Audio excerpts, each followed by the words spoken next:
Assalamualaikum warahmatullahi wabarakatuh. Perkenalkan, nama saya Arif, Prodi Matematika dengan NIM F1C 221013, Fakultas Sains dan Teknologi Universitas Jambi. Kali ini saya akan menjelaskan materi biologi umum mengenai metabolisme. Metabolisme berasal dari bahasa Yunani yaitu metabolismos, yang berarti perubahan. Sebagaimana dengan artinya, metabolisme meliputi semua reaksi kimia yang terjadi dalam organisme, termasuk pada tingkatan sel. Metabolisme memiliki 3 tujuan, yaitu yang pertama, konversi makanan menjadi energi untuk melakukan proses seluler. Yang kedua, konversi makanan atau bahan bakar menjadi bahan penyusun protein, lipid, asam nukleat, dan beberapa karbohidrat. 3. Pembuangan limbah nitrogen. Reaksi yang dikatalis oleh enzim ini memungkinkan organisme dapat tumbuh dan berkembang biak, mempertahankan strukturnya, dan merespons lingkungannya.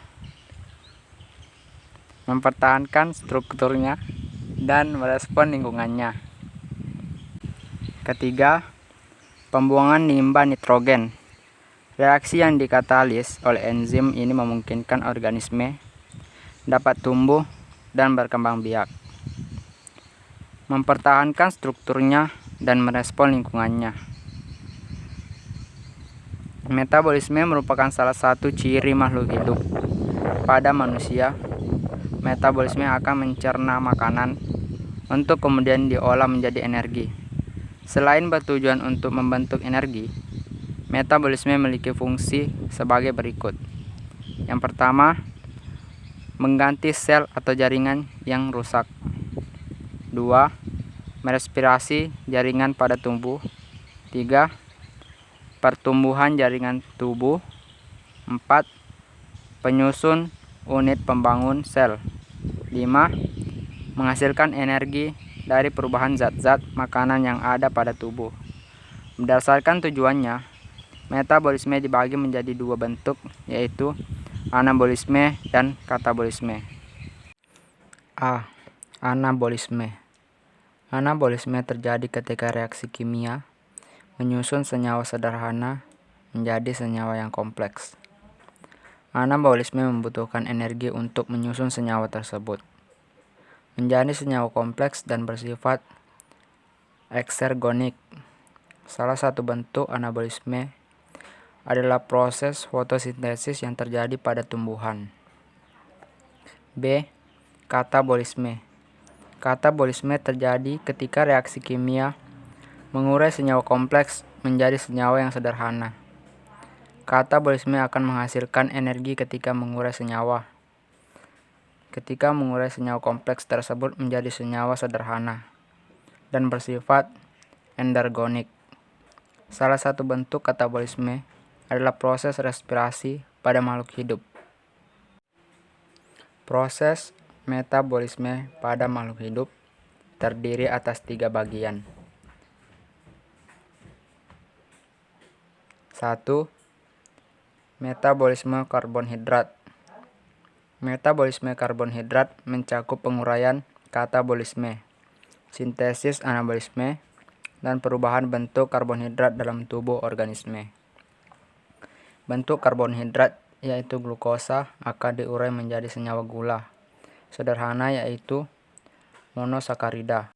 Saat makanan dicerna dalam tubuh, karbonhidrat akan melalui proses hidrolisis, yaitu proses penguraian menggunakan bantuan air. Pencernaan karbonhidrat tersebut terjadi dengan cara mengurai senyawa kompleks polisakarida menjadi senyawa yang sederhana, yaitu monosakarida.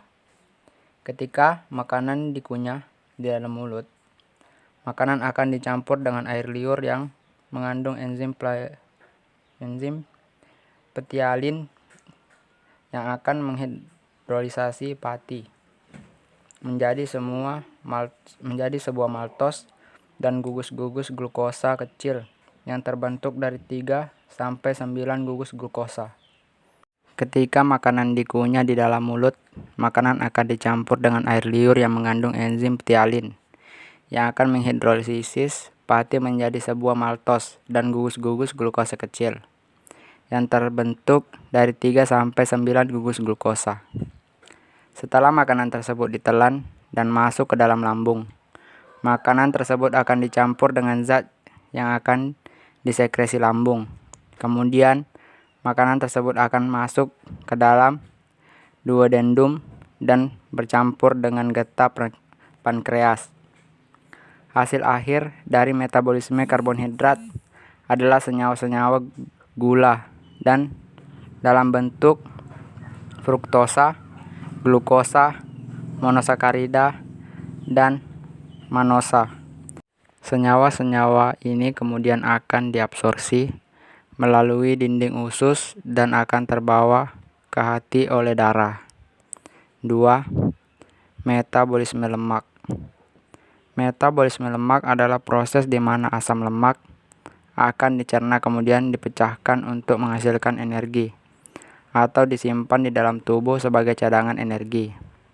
Proses metabolisme lemak terjadi di dalam usus untuk dibantu oleh enzim lipase yang terkandung di dalam usus.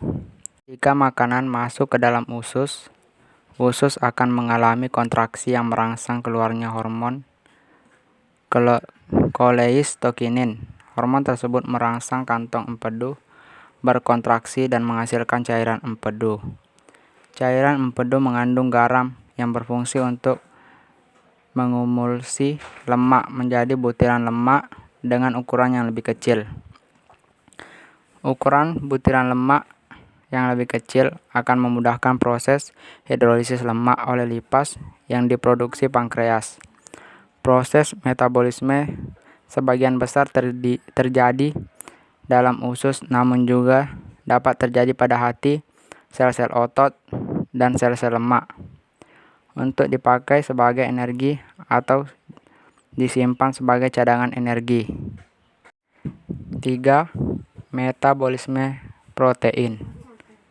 Metabolisme protein merupakan proses kimia dan fisik yang akan mencakup pada perubahan anabolisme protein menjadi asam amino dan penguraian atau katabolisme asam amino pada protein. Asam amino pada protein yang telah tersebar melalui darah dan masuk ke dalam jaringan tubuh akan disintesis kembali menjadi protein. Protein ini berfungsi untuk mempertahankan fungsi sel-sel yang masih normal. Pada metabolisme, asam amino akan melalui pelepasan gugus amino. Kemudian, perubahan kerangka karbon dalam molekul asam amino. Proses pelepasan gugus amino terjadi pada deaminasi dan transmisi oksidatif. Deaminasi oksidatif menggunakan dehidrogenase dalam katalis. Sedangkan jika transmisi yaitu proses katabolisme asam amino yang terlibat gugus amino pada satu asam amino terdapat asam amino yang lain. Asam amino tidak dapat disimpan pada tubuh manusia. Jika jumlah asam amino berlebihan atau terjadi kekurangannya sumber energi lain, tubuh manusia akan menggunakan asam amino dalam sumber energi. Tidak seperti lemak dan karbohidrat, asam amino membutuhkan pelepasan gugus amino yang bertempat di deaminasi nitrogen A-amino di dalam asam-asam amino. Protein adalah produk yang dihasilkan oleh ekspresi informasi genetik, merupakan polimer asam amino yang terkait pada satu sama lain dan ikatan dalam satu sel hidup.